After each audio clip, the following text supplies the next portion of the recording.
To be honest, like with new barbers, and I would like if from what I know and like what I can only see through pics on Instagram, like sometimes you're not seeing like the cleanest fades, but that it's because like it takes time for that.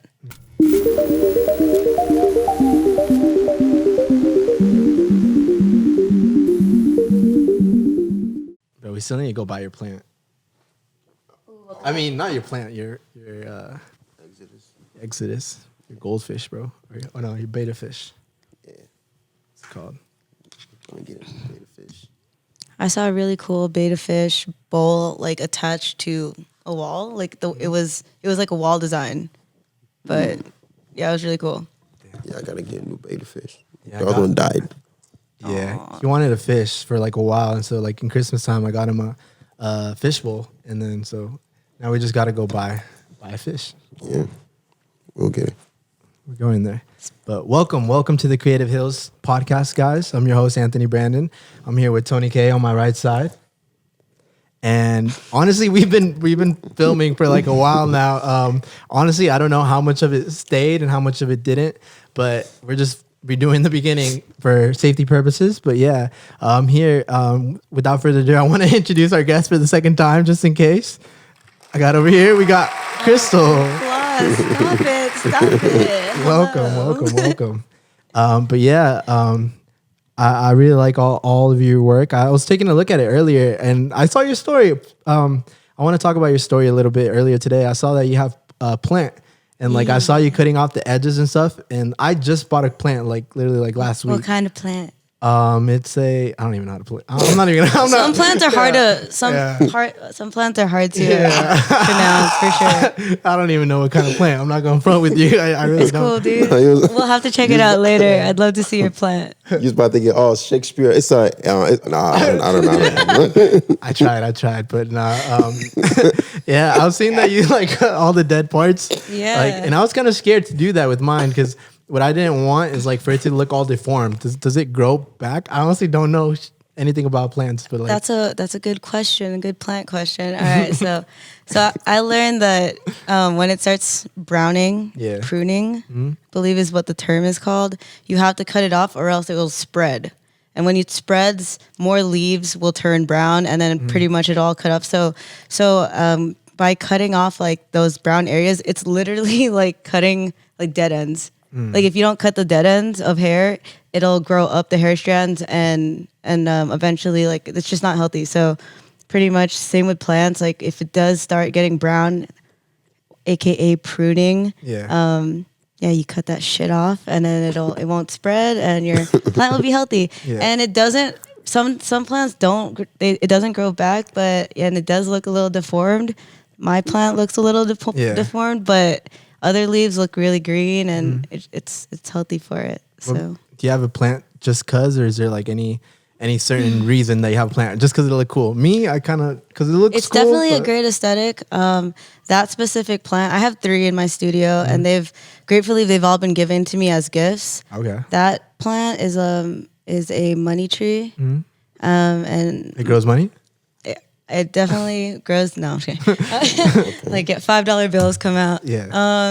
No, I think there's another term for it, but yeah, that one's a money tree. My wonderful ex gave it to me for my birthday like 2 years ago. Hey, shout out to him. It's a girl. Shout out to her. Yeah, shout out to her. She's amazing. But that was gifted, and then on my birthday this past year, my good friend Jonah, she gave me this other plant that's getting all thick now. It's so cute. and then my homeboy Moose gave me this lucky bamboo that I keep like on my product shelf. DJ? Yeah. Hey, shout out to Moose. Shout out to Moose, the coolest, OG Moosey. Hey, but that's dope. And by the way, I don't even know if like I properly introduced you, but just in case anyone's isn't familiar with you, she's not a plant expert. She's a barber. She's a stylist. What would you label yourself as? I like to say hair artist, to be honest. I've been to cosmetology school and barber college. Okay. So I'm a good fusion of both. And I just create hair art. And I mean, not necessarily crazy designs, but yeah. You're a hair creator. Hair creator. Hair curator. Ooh.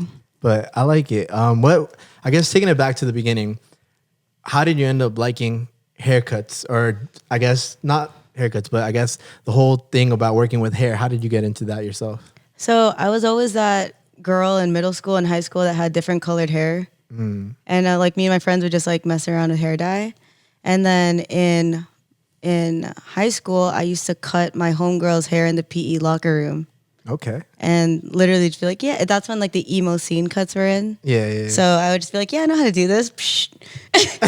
And just have like hair on the floor. It'd be hella weird. People are like, what the fuck? There's hair on the floor in the PE locker room. Their hair is like all lopsided and shit. Like no, they come out good. Shout outs to like the homegirls that used to let me cut their hair back in high school. And then my mom would ask me what college did I want to attend, and I didn't have interest in going to a regular college.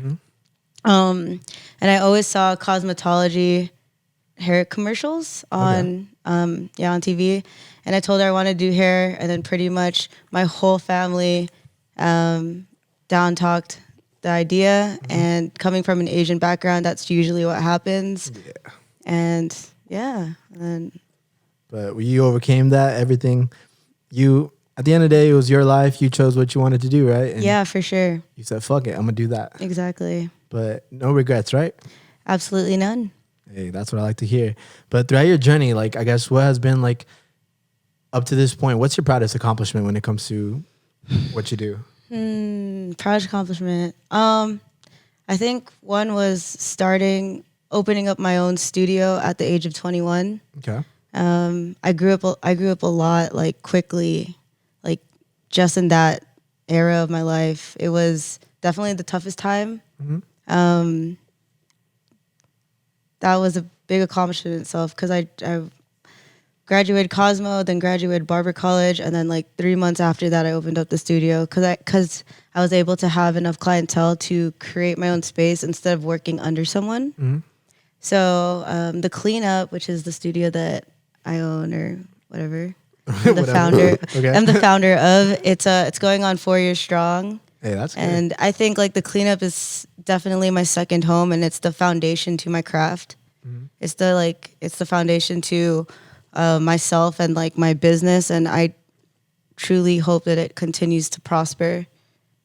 That's dope. I wish you nothing but like the best throughout that. And what are like some of like your biggest struggles that you've had along the way?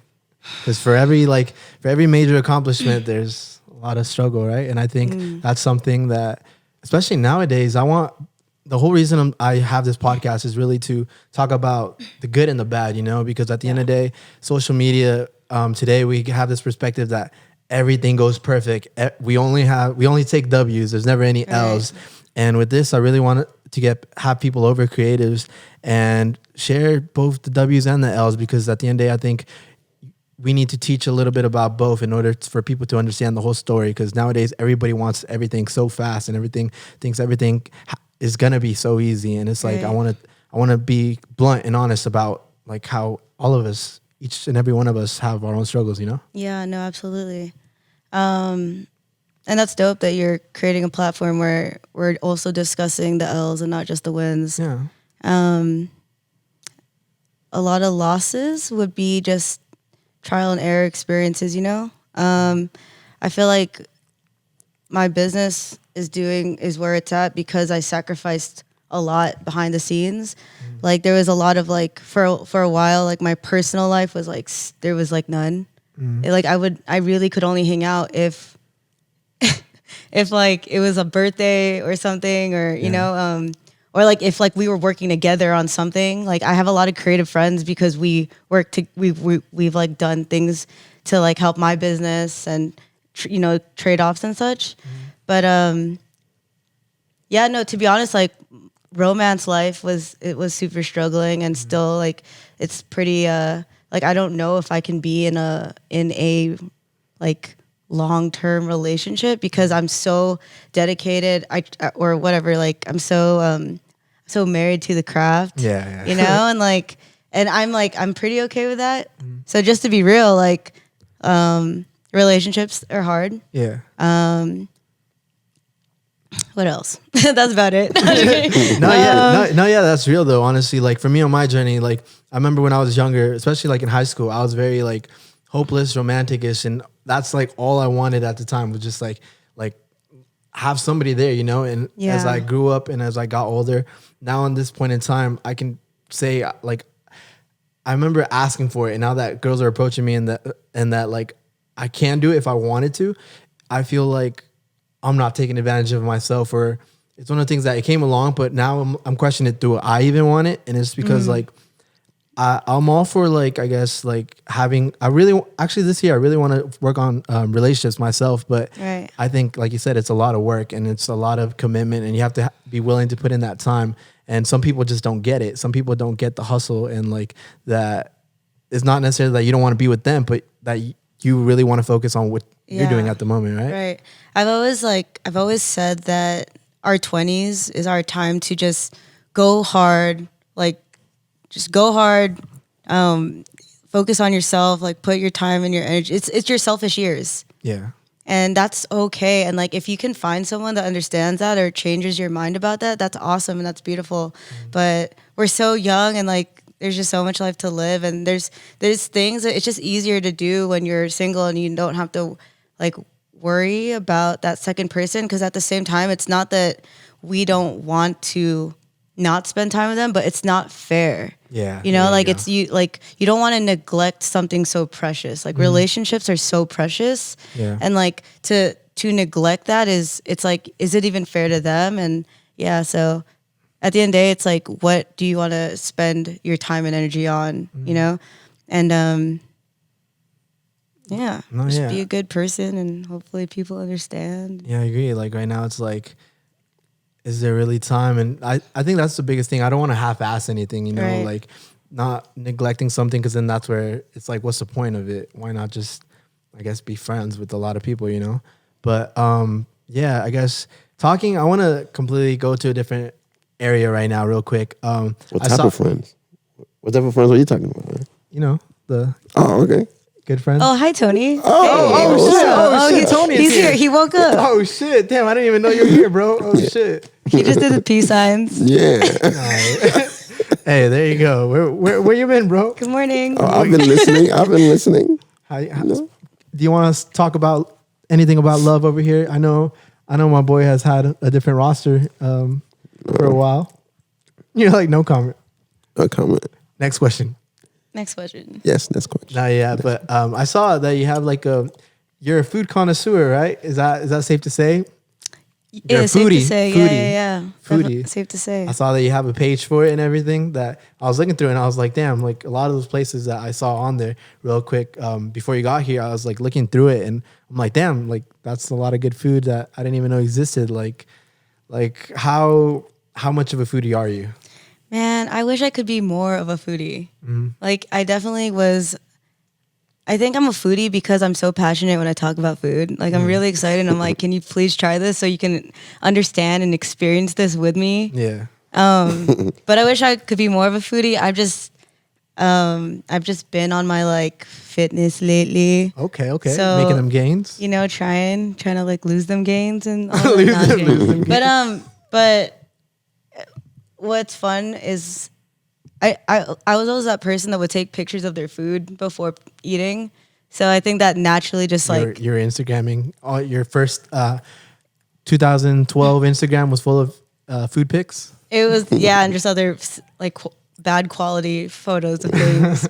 but yeah, so that just happened naturally, and to be able to share like all these hidden gems. There's so many, especially in Vegas. There's so many places that like people don't know about, because we just have so many great like mom and pop shops here, and then around every time we travel or so.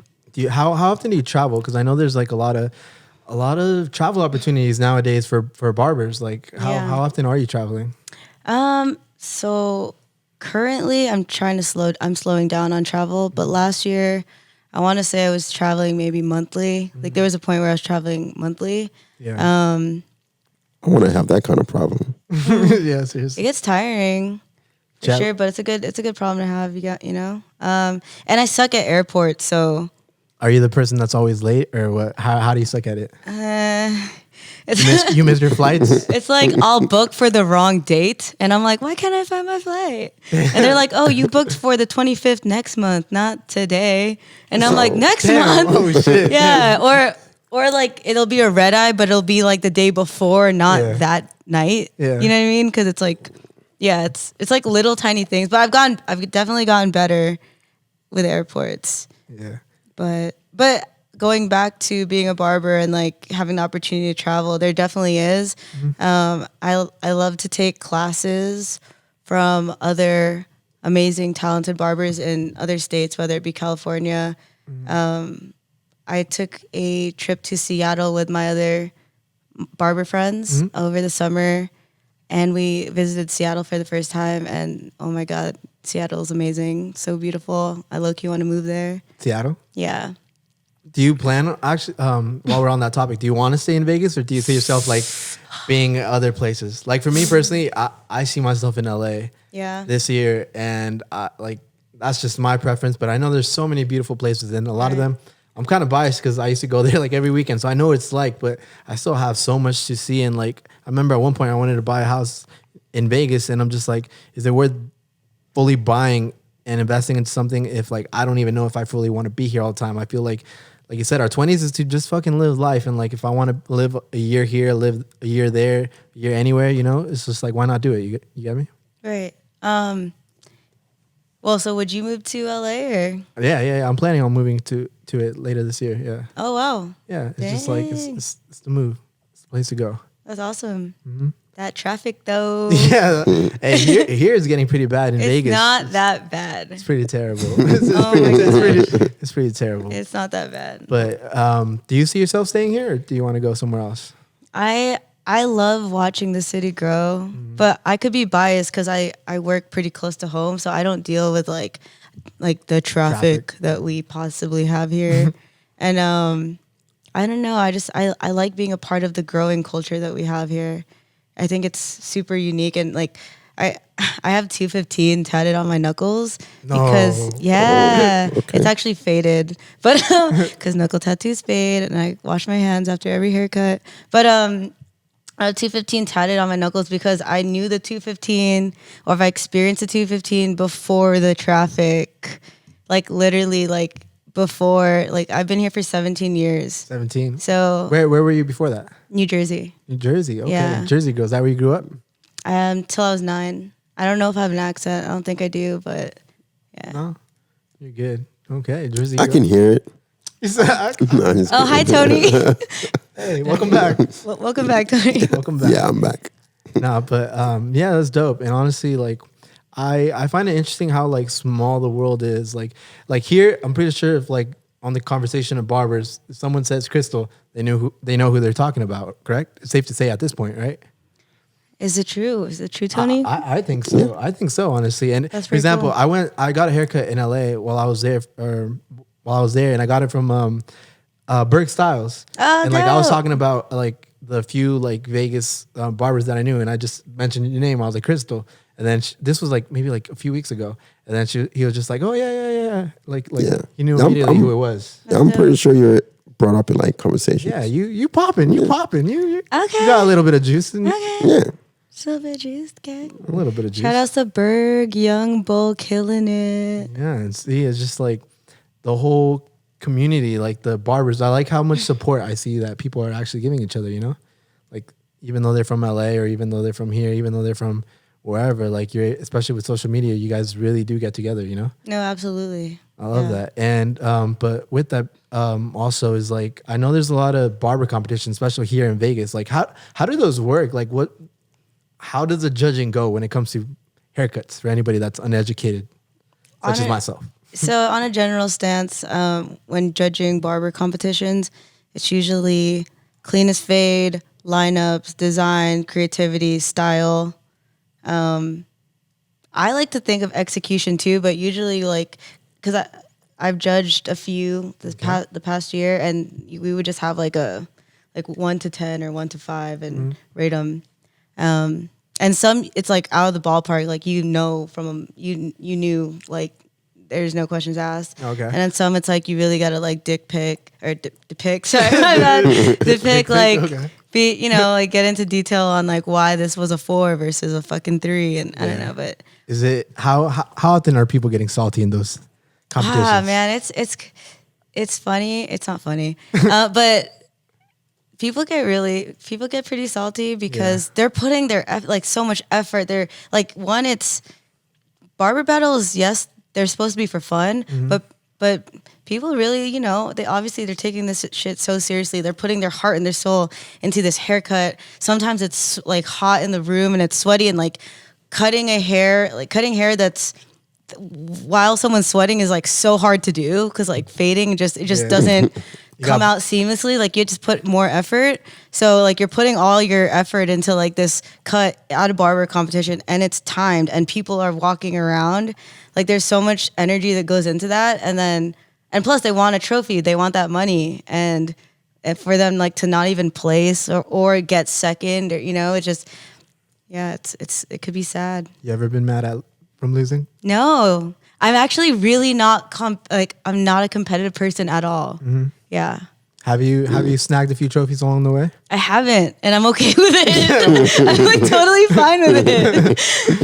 Yeah, I'm really like more about bringing the community together. Yeah. Like I could care less if I'm number 1 or number 10. Like I really don't care. Like because to me, like going back to being a hair artist, like I don't even care to like you can judge my art or how I do hair however you want. That is like that's on you, and you're entitled to your opinions, but like I'm still gonna create how I want to create, Yeah, I feel it. That's dope. Is there what's your intention, I guess, at the moment with social media? Like are you interested in all in like blowing up, or like what's like, could you care less?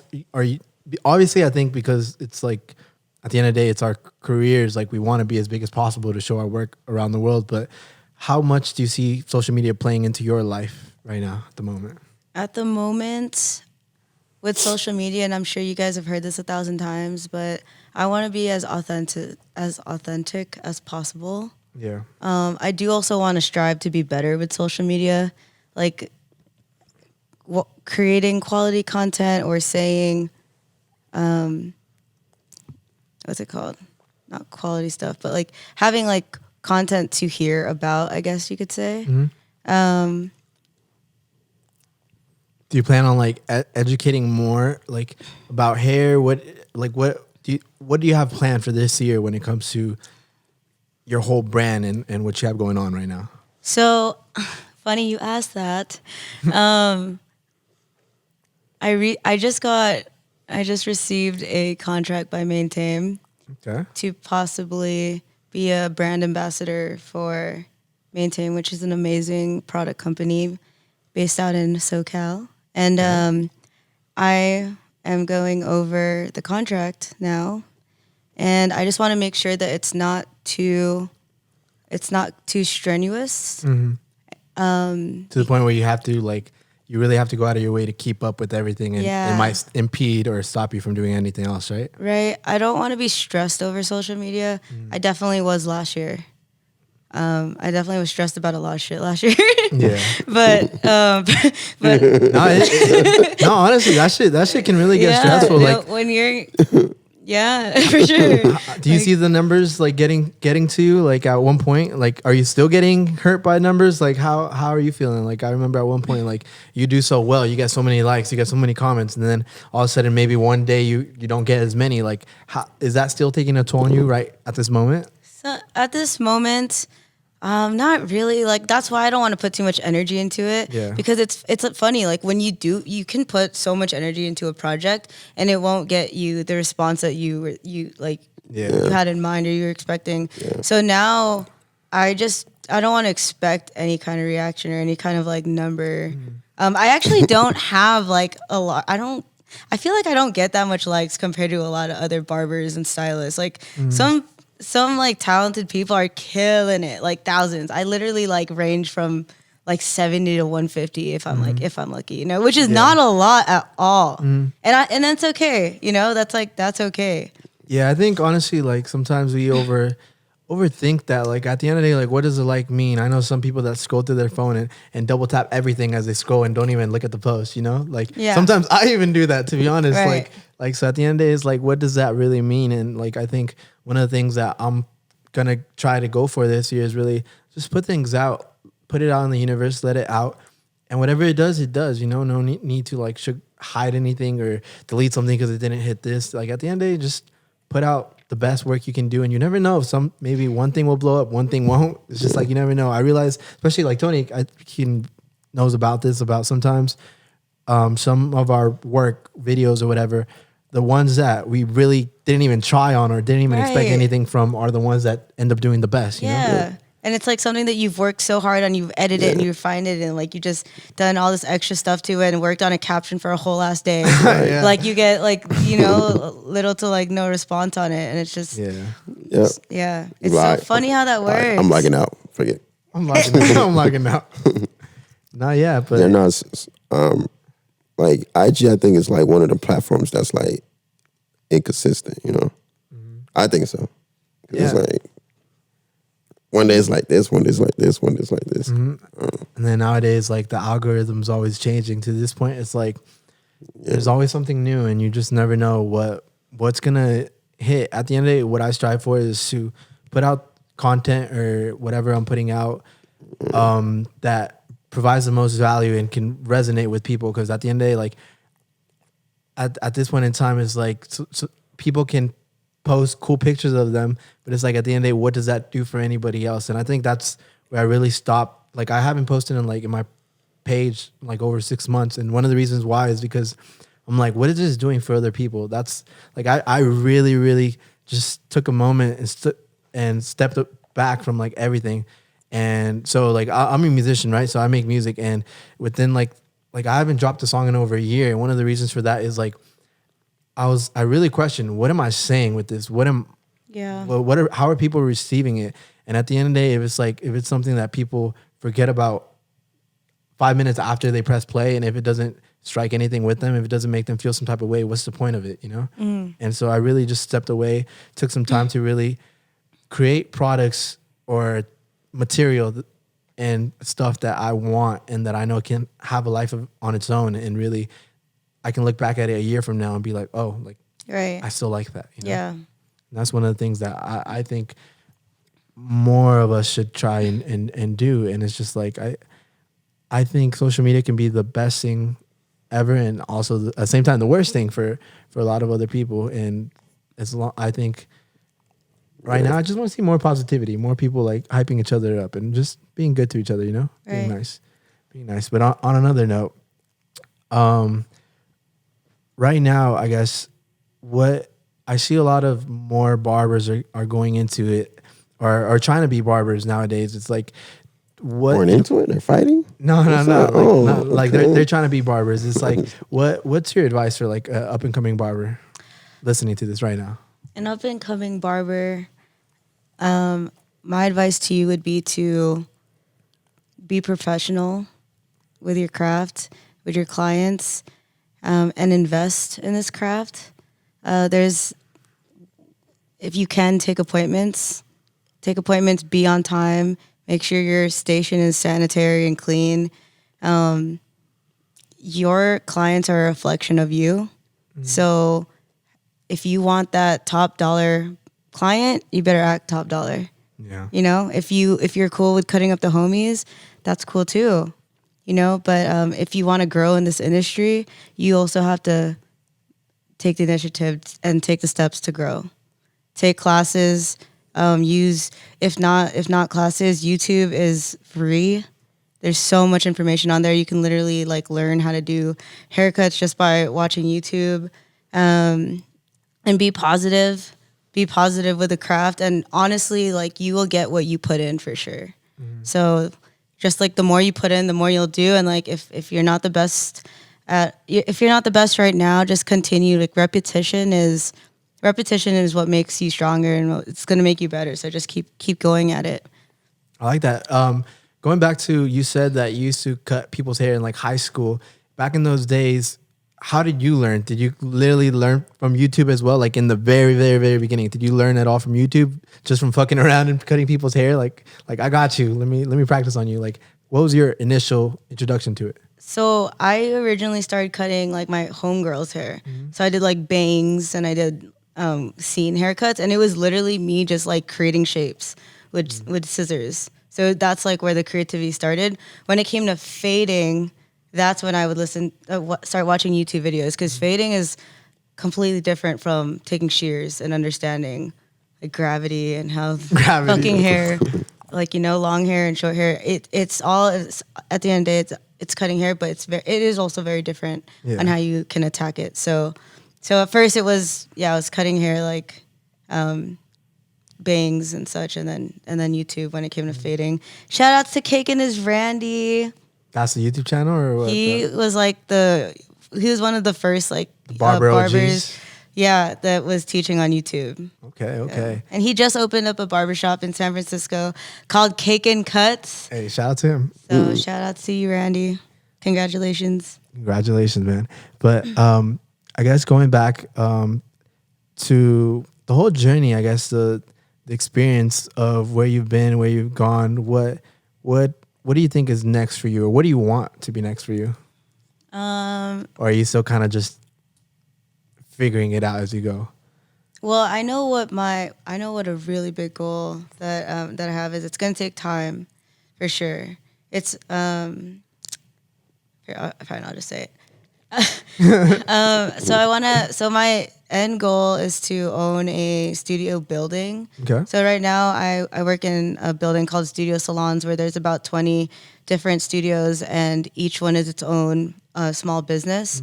So instead of myself opening up a barbershop, I want to create a building where small business owners rent out studios and create their own business and create the atmosphere, because I just see how much like clients enjoy it, and the exclusivity, the one-on-one, and how each room is literally its own like mini salon, shop, nail shop, whatever, pretty much like podcast can be in there. Yeah. Tattoo shop, like mini tattoo shops can be in there. Like that's my main goal. And I've already kind of looked into it, and it's definitely not possible because it's such a damn expensive project. Well, it's not possible now, but moment, it's definitely like in the works, years to come. But a more reasonable goal, I would like to get my studio into Barber Evo this year, or maybe next year, but hopefully this year. And Barber Evo is international barber publication. It's so fucking dope. It's so dope. I should have brought it. So it's like where brought some. I guess that's where like the bigger barbers are like highlighted, right? Or where I guess where barbers, like the barber Bible, I guess, right? Yeah, like it could be like a barber Bible. Definitely like people in the industry are highlighted, shops are highlighted, new tools or like are presented there. And it's just talking about like the evolution of our industry and like people that are stepping out and killing it. I like that. The other day, a while ago, I saw that like we're at a point in time where people are starting to do like hair transplants. Are you interested in doing that at all? I will be soon, because some of my clients are losing it and I do it for them, you know, like, but yeah, that's a whole other science for sure. But that's a whole other game. I saw like how expensive, like, or how much people are like actually paying for that kind of stuff. And I was just like mind blown for me. How much did you see? I don't know. I think I saw like easily like a few thousands or hundreds of dollars, or probably like a good amount, a few hundreds, like every session or something like that. Like I just remember it was like a lot, like, and I was just like amazed by it. But at the same time, like at the end of the day, it's like your hair. It's your hair, and that can change somebody's whole future. Like absolutely, that can change everything. Yeah, it's like girls getting their highlights done. Like highlights are a couple $100. Yeah, and like this is like an implant that is gonna last you a few months or so, and it completely changes your look. Yeah. So how much are you willing to pay for your like outside beauty? Yeah, I could see myself doing that one day, but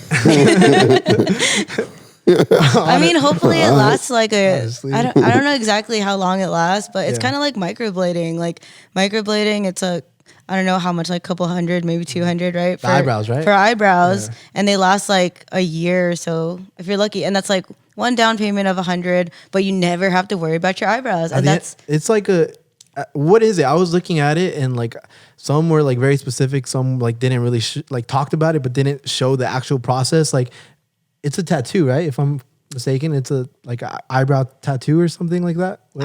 I want to say like it's like right below a tattoo. I could be wrong because I haven't really like looked it up, but like it's like pretty much a tattoo that does like fade. I want to say it's like a step under a tattoo, but it's pretty much like a tattoo. Yeah, like it's just kind of like helping the eyebrow that you already have kind of look. Or no, they actually shave them off, don't they? I don't know the exact process, but like I want to say that because I've seen like my homegirls. I don't know if you shave it off, but yeah, you're like pretty much. I don't know, maybe not use this part. But back again for all the young barbers, like what are some of the things that you see constantly seeing a lot of new barbers like fucking up at? Like where are you like this? Why are you guys doing this? Or this shouldn't be happening? Or what do you think some people, new barbers, slack off in the most? What areas would you say?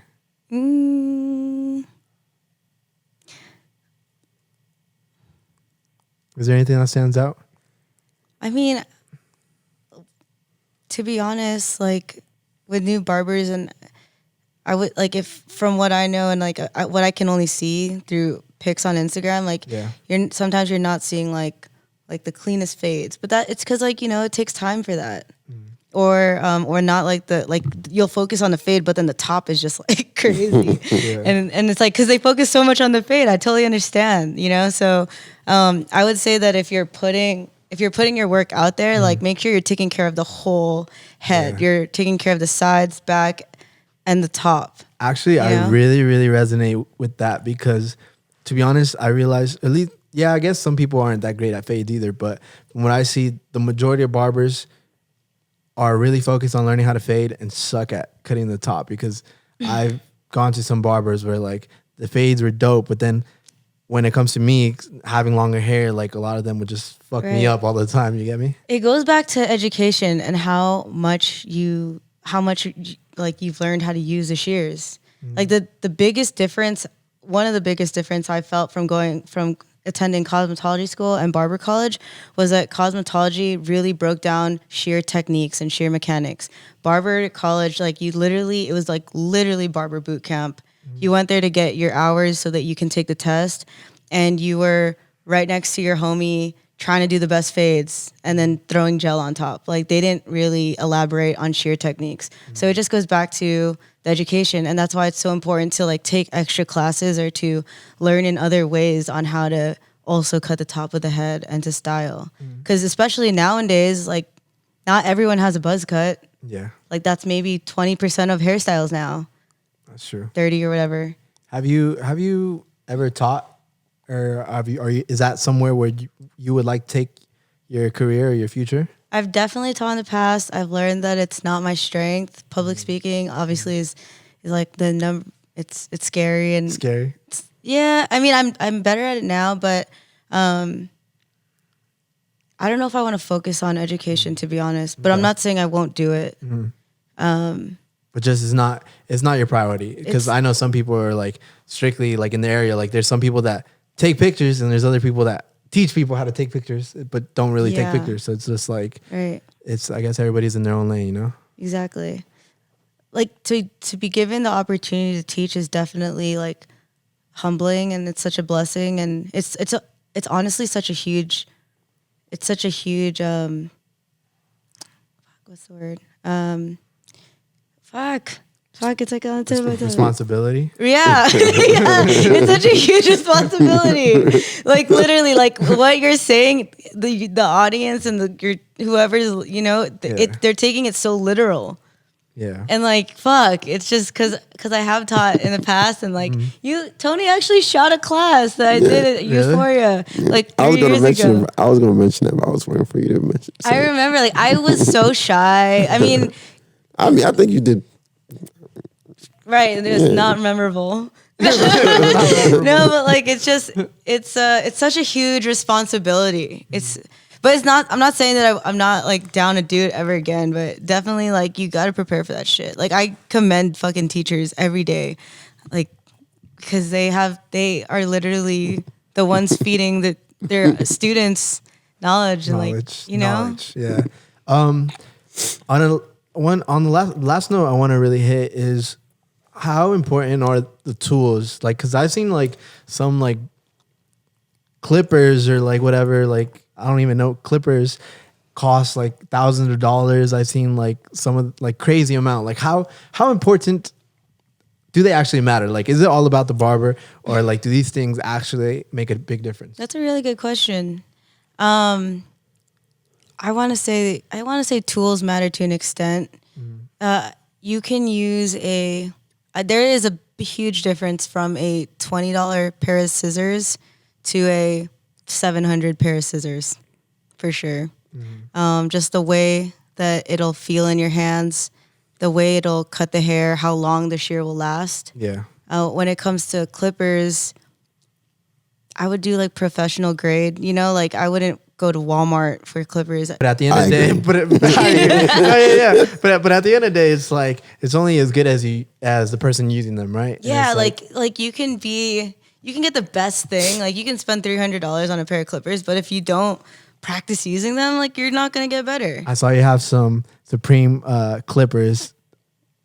Yeah. Is it all in the looks, or are those actually some good clippers? Okay, so the Supreme Clippers by Andis, the cordless NV Lead, they are great clippers. I like to put the fade blade on the clipper. You switch it out, fade blade, and it just does so much better in the haircuts that I do, personally. But I will say that the battery like did die down eventually. They are so cool to have in the shop though. Small flex. Small flex, yeah, but no, they're a great clipper until the battery got weak because they're cordless. So like it's once the battery started dying down, like unless you open up the clipper and like get a whole new battery and shit, which I haven't gone to do. Then I feel it, but yeah, it's been great having a great conversation. I feel like I've learned a lot about cutting hair just from being here and listening to everything. Honestly, are there any like last things you want to talk about or give a shout out to? I don't know, whatever you have going on, something you want to let the people know, give them a message. Believe in yourself, kids. Believe in yourself. No, for real though. Anything is possible. That's another thing I want to share is really just a belief. At the end of the day, at one point in the beginning, I honestly don't know. You could have been amazing from the jump, right? But I'm assuming most people aren't great from day one, and it's like it took a lot of trial and error to get where you're at, right? Like from what I've heard, a lot of barbers have fucked people up unintentionally. You know, they've had like bad haircuts. I think it's inevitable, right? And especially starting out, right? Yeah. Would you say that? And it's like eventually everything gets you to where you want to go, but it's just the process, right? Yeah, and you definitely got to trust the process, you know, and just keep going at it. Like honestly, find something that you like to do, that you enjoy to do, and go hard at it. And if there's like 10 things that you like to do, try to pick 3 of them. Don't focus on too many.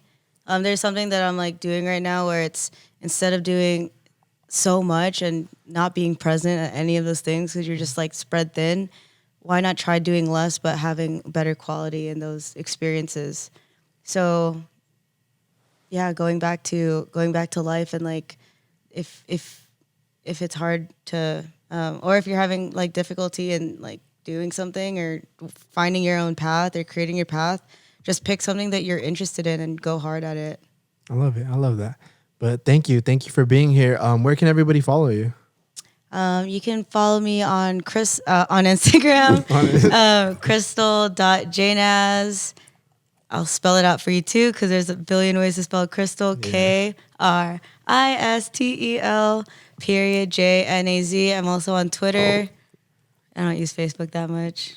Yeah. What about you guys? Where can we find you guys at? You can follow me on Instagram or Twitter at Anthony Brandon. You can find me at home. There you go. No, okay. But you can follow my boy at Tony Kamera on all social media.